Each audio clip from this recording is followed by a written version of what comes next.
పేద ఇంటికి పండుగ తెస్తాడు. సోనియమ్మ దివెనతోని రాహులన్న సైనికుడయ్యి పెద్ద కొడుకై యుద్ధం చెయ్య సిద్ధమాయే రేవంత్ అన్న.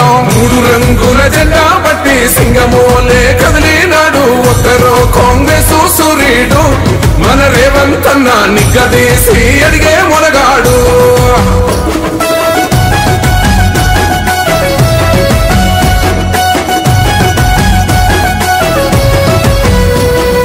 దడులెన్ని జరిగిన గాని దడువలేదు రేవంత్ అన్న. గంతకంతా ఎత్తుకు ఎదిగాడు.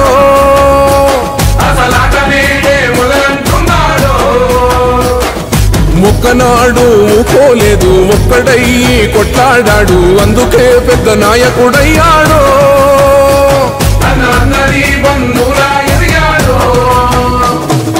అమరవీరుల త్యాగం చూసి అమ్మ సోనియ చలువతోటి వచ్చిన మన తెలంగాణ రక్షణే చేయమంటున్నాడు. 3 రంగుల జెండా పట్టి సింగమోల